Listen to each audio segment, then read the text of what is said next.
வணக்கம். சமூக நல்லிணக்க போராளி மொய்தீன் பாய் வந்துட்டாரு.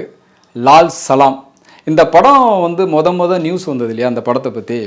அப்போ எல்லாரும் என்ன நினச்சோம்னா, அந்த பாட்ஷா படத்தில் ரஜினி ஒரு முஸ்லீம் கேரக்டர் நடித்தாலும் அந்த மாதிரி இந்த படத்தில் ஏதோ ஒரு முஸ்லீம் கேரக்டர் நடிக்கிறார் போல் இருக்கு. ஏன்னா அந்த படத்தில் விஷ்ணு விஷாலும் விக்ராந்தும் நடிக்கிறாங்க. கிரிக்கெட்டை தான் மையப்படுத்தி இந்த படம் எடுக்க போகிறாங்கன்னு தான் எல்லாரும் நினச்சாங்க. ஆனால் அந்த படத்தோட ஆடியோ ஃபங்க்ஷன் ஐஸ்வர்யா ரஜினிகாந்த் பேசினாங்கல்ல, எங்கள் அப்பா சங்கி இல்லை, எல்லாரும் எங்கள் அப்பாவை சங்கின்னு சொல்கிறீங்க, அது எனக்கு ரொம்ப ஃபீல் ஆகுன்னு சொன்னாங்கல்ல. அப்போ தான் ஒரு டவுட் வந்தது, ஏன் இவங்க திடீர்னு சங்கியை பற்றி இந்த படத்தில் பேசணும், சங்கிங்கிற விஷயத்தை பற்றி இந்த படத்தில் பேசணும் அப்படிங்கிற ஒரு டவுட் வந்தது. ஆனால் அந்த படத்தை பார்த்ததுக்கப்புறம் எங்கள் அப்பா சங்கி கிடையாது அப்படின்னு இந்த தமிழ் கூறும் நல் உலகத்துக்கு சொல்கிறதுக்காகவே ஐஸ்வர்யா ரஜினிகாந்த் அந்த படத்தை டைரக்ட் பண்ணியிருக்காங்களோ அப்படின்னு நமக்கு தோணுது. இந்த படத்தோட கதை என்னென்னா ரொம்ப சிம்பிள் தான். ஒரு வில்லேஜில் முஸ்லீம்களும் இந்துக்களும் எந்தவித சண்டை சச்சரவும் இல்லாமல் ஒத்துமையாக வாழ்கிறாங்க. மக்கள் ஒத்துமையாக வாழ்ந்தால் தான் அரசியல்வாதிக்கு பிடிக்காத, அவங்கள பிரித்து வச்சு சண்டை போட வச்சா தானே இவங்க அரசியல் பண்ண முடியும், அதன் மூலமாக பல கோடி சம்பாதிக்க முடியும். அதனால் அங்கே இருக்கிற அரசியல்வாதிகள் என்ன பண்ணுறாங்கன்னா, இவங்களுக்குள்ள எப்படியாவது நம்ம சண்டை மூட்டி விடணும், அப்போ தான் நம்ம அரசியல் பண்ண முடியும், நம்ம இந்த ஏரியாவில் ஜெயிக்க முடியும்னு பிளான் பண்ணி கிரிக்கெட் விளையாட்டை வச்சு ஒரு சூழ்ச்சி பண்ணுறாங்க. அந்த சூழ்ச்சிக்கு அந்த கிராம மக்கள், அந்த கிராமத்தில் இருக்கிற 2 மதத்தை சார்ந்த மக்களும் பலியானாங்களா, இல்லைனா அந்த அரசியல்வாதிகளும் அந்த சூழ்ச்சிக்கு அந்த மக்கள் பலி கொடுத்தாங்களா அப்படிங்கிறத அந்த படம் சொல்ல வருது. ஓவரால் அந்த கதையை கேட்கும்போது ஒரு நல்ல நாட்டு, அதாவது மத நல்லிணக்கத்தை பற்றி பேசுகிற ஒரு நல்ல நாட்டு தான், அதில் எந்த மாற்று கருத்தும் கிடையாது. ஆனால் படத்தோட ஸ்க்ரீன் பிளேவையும் சரி மேக்கிங்கும் சரி பார்த்ததுக்கப்புறம் ரொம்பவே அப்செட் ஆகிடுச்சு. இப்போ ஒரு பப்ளிக் எக்ஸாம் நடக்குது, அதில் ஒரு பையன் ஸ்டேட்டு ஃபஸ்ட்டு வந்துட்டான். உடனே அந்த பையனோட பேரண்ட்ஸ்லாம் என்ன பண்ணுவாங்க, ஸ்வீட் எடுத்துகிட்டு எல்லாருக்கும் கொடுத்து அந்த சந்தோஷத்தை வெளிப்படுத்துவாங்க. அதே மாதிரி ஒரு ஆஃபீஸில் ஒரு பையனோ பொண்ணோ வேலை பார்க்குறாங்க, அவங்களுக்கு இன்க்ரிமெண்ட் போட்டாங்க, இல்லை அவங்களுக்கு ப்ரொமோஷனே கிடச்சிச்சு அப்படின்னா அதுக்கு பார்ட்டி வைப்பாங்க, அவங்களும் ஸ்வீட்டு கொடுத்து அந்த சந்தோஷத்தை ஷேர் பண்ணிப்பாங்க.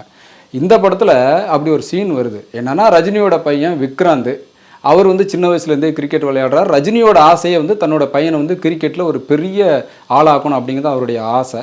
பார்த்திங்கன்னா ரஞ்சி டிராஃபியில் அவர் செலக்ட் ஆகிறாரு. இந்த தகவல் ரஜினியோட காதுக்கு வந்துடுது. அந்த மனுஷன் ரொம்ப சந்தோஷப்படுறாரு.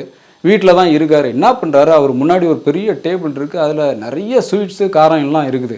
இந்த மனுஷன் உடனே ஸ்வீட்டெல்லாம் எடுத்து வீட்டில் உள்ளவங்களுக்குலாம் கொடுத்து அந்த சந்தோஷத்தை ஷேர் பண்ணால் பார்த்தா, திடீர்னு இருக்கிறத எல்லாத்தையும் தூக்கி அப்படி எரியிறாரு, தூக்கி போடுறாரு. அதை பார்த்தோன்னே எல்லாருக்கும் சிரிப்பு தான் வந்தது.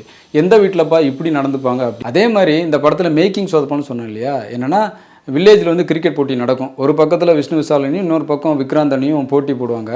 அப்போ அந்த கிரிக்கெட் போட்டியோட வர்ணனையாளர் யாருன்னா விஜய் டிவி திவாகர். அவர் தான் அந்த கிரிக்கெட் போட்டியை வர்ணனை பண்ணிக்கிட்டு இருப்பார். என்ன பேசுவார்னா, ரொம்ப உணர்ச்சி வசமாக பேசுவார், உணர்ச்சியை தூண்டுற மாதிரி பேசிக்கிட்டு இருப்பார். உதாரணத்துக்கு, இந்தியா பாகிஸ்தான் போட்டியை நீங்கள் இதுவரைக்கும் கேள்விப்பட்டிருப்பீங்க, ஆனால் நேரில் பார்த்துருக்க மாட்டீங்க, ஆனால் இந்த போட்டி அப்படி தான் இருக்க போகுது அப்படிலாம் சொல்லிக்கிட்டு இருப்பார்.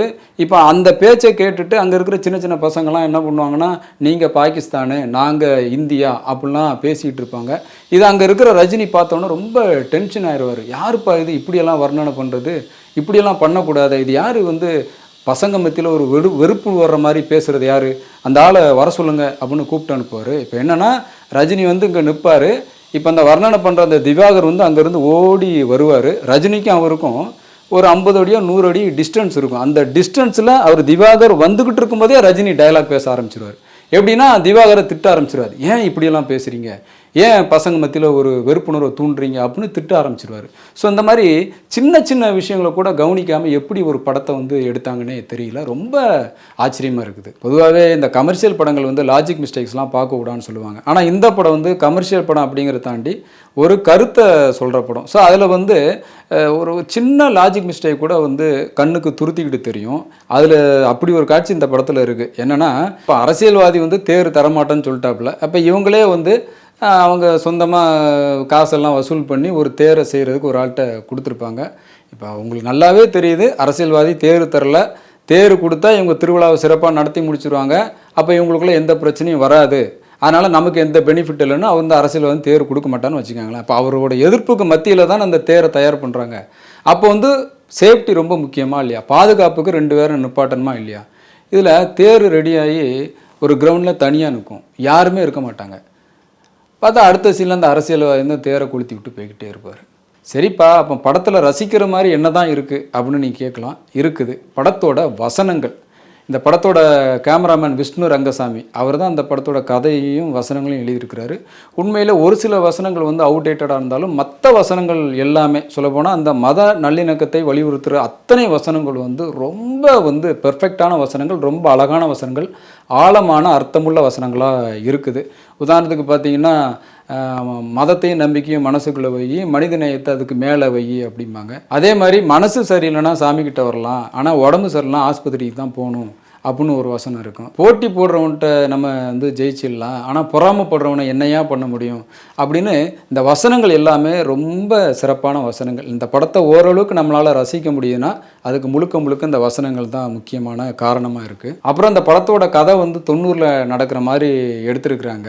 90ல் நடக்கிற மாதிரி எடுத்தாலும் மத நல்லிணக்கம் இப்போ தேவை அப்படின்னு சொல்ல வர மாதிரி தான் இருக்குது. ஆனால் தமிழ்நாட்டுக்கு இந்த படம் தேவையா, தமிழில் இந்த படம் தேவையான என்னை பொறுத்த வரைக்கும் தேவையில்லைன்னு தான் நினைக்கிறேன். ஏன்னா வட மாநிலங்களில் நடக்கிற அளவுக்கு இங்கே வந்து மத நல்லிணக்கத்துக்கு எதிரான சம்பவங்கள் பெரிய அளவில் எதுவும் நடக்கிறதில்ல. சொல்லப்போனால் இந்த படம்லாம் ஹிந்தியில் வரணும், அங்கே இருக்கிற மக்கள் இந்த மாதிரி படங்கள்லாம் பார்க்கணும்.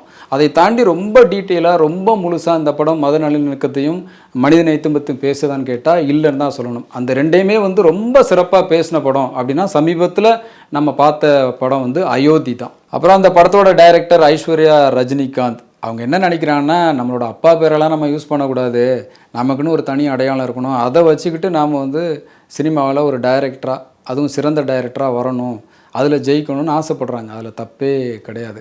ஆனால் லைக்கா மாதிரியான ஒரு நிறுவனம் வந்து உங்களை நம்பி பல கோடிகள் போடும்போது அந்த படத்தை வந்து கொஞ்சம் பெர்ஃபெக்டாக எடுக்க வேணாமா? இங்கே சினிமாவில் எத்தனை பேர் வந்து வாய்ப்பு கிடைக்காங்க, இன்னும் வந்து கஷ்டப்பட்டுக்கிட்டு இருக்காங்க. நல்ல நல்ல கதைகளை வச்சுட்டு எத்தனை அசிஸ்டன்ட் டைரக்டரும் இன்றைக்கும் கோடம்பாக்கத்தில் சுற்றிக்கிட்டு இருக்காங்க. அப்பேற்பட்டவங்களுக்கு மத்தியில் உங்களுக்கு வந்து லட்டு மாதிரி ஒரு ப்ராஜெக்ட் கிடைக்கும்போது அதை வந்து நீங்கள் எந்த அளவுக்கு வந்து பயன்படுத்தணும், உங்கள் வெற்றி தான் உங்களோட நோக்கம்னா அதுக்காக நீங்கள் கூடுதல் உழைப்பை கொடுத்துருக்க வேணாமா? நமக்கு என்ன ஆச்சரியம்னா, இந்த படத்தில் இவ்வளோ சொதப்பி வச்சுருக்காங்களே, இவங்க வந்து 3ன்னு ஒரு படம் எடுத்தாங்க. இந்த தனுஷ் ஸ்ருதிஹாசனை வச்சு ஒரு படம் எடுத்தாங்க. உண்மையில் அந்த படம் ஸ்டோரி, ஸ்க்ரீன் பிளே, அப்புறம் டைரக்ஷன், மியூசிக்னு எல்லா வகையிலும் ரொம்ப பெர்ஃபெக்டான ஒரு படமாக இருந்தது, ஒரு நல்ல படமாகவும் இருந்தது. அப்படிப்பட்ட ஒரு படத்தை எடுத்த டைரக்டராக இப்படி ஒரு படத்தை எடுத்திருக்காங்க அப்படின்னு சந்தேகப்படுற அளவுக்கு வந்து இந்த படத்தை பண்ணி வச்சுருக்குறாங்க. ஆனால் ஓவராலாக அந்த படத்தை பார்த்து முடித்ததும் நமக்கு தோணுது என்ன, ஒன்றே ஒன்று தான். என்னென்னா, ரஜினியை வந்து எல்லாரும் சங்கின்னு சொல்கிறது அவருடைய மூத்த பொண்ணு ஐஸ்வர்யா வந்து ரொம்பவே டிஸ்டர்ப் பண்ணியிருக்குன்னு நல்லாவே தெரியுது. அதனால தான் இப்படி ஒரு படத்தை நம்ம இந்த சமூகத்துக்கு கொடுக்கணும்னு நினச்சிருக்கிறாங்க. உங்களோட எண்ணம் எல்லாம் ஓகே தான். ஆனால் ரஜினிக்கு இப்படி ஒரு படம் தேவையா அப்படின்னா என்னை பொறுத்த வரைக்கும் தேவை இல்லைன்னு தான் சொல்லுவேன். ஏன்னா பல படங்களோட தோல்விகளுக்கு பிறகு ஜெயிலர்னு ஒரு மெகா கிட் படத்தை கொடுத்துருக்குறாரு. அதன் மூலமாக அவரோட சம்பளமும் உயர்ந்திருக்கு, அவருடைய மார்க்கெட்டும் ஒரு நல்ல ஸ்டாண்டர்ட் லெவலுக்கு வந்திருக்கு. இந்த சூழலில் அடுத்தடுத்து அவருடைய மார்க்கெட்டு மேலே போக தான் அவர் நினைப்பார். ஆனால் நீங்கள் இப்படி ஒரு படத்தை வந்து அப்பா வந்து கெஸ்ட் ரோல் பண்ண வச்சு எடுத்தீங்கன்னா அவருடைய மார்க்கெட்டு டவுன் ஆகாதா? ரெண்டாவது, நீங்கள் அவர் சங்கியில்னு சமூகத்துக்கு சொல்ல வேண்டிய அவசியம் என்ன, தேவையில்லையே. அவர் வந்து சங்கியாக இருக்கிறதும் இருக்காதும் அவருடைய விருப்பம். என்ன இருந்தாலும் அவர் வந்து திரைப்படங்களில் பேசுகிறபடி நிஜ வாழ்க்கையில் நடந்துக்கிறது இல்லை, இனிமேலும் நடக்க போகிறது இல்லை. அப்படி இருக்கும்போது நீங்கள் எதுக்கு ரஜினி மேலே இருக்கிற சங்கிங்கிற, அதாவது உங்கள் அப்பா மேலே இருக்கிற சங்கிங்கிற முத்திரையை ஏன் வந்து ரிமூவ் பண்ண நினைக்கிறீங்க, ஏன் வந்து அதை வந்து அழிக்க நினைக்கிறீங்க? தேவையே இல்லை. சில பேர் சங்கிங்கிற கரை இல்லாமல் இருந்தால் நல்லாயிருக்கும். ஆனால் ரஜினியை பொறுத்த வரைக்கும் சங்கிங்கிற கரை அவருக்கு ரொம்ப ரொம்ப நல்லது.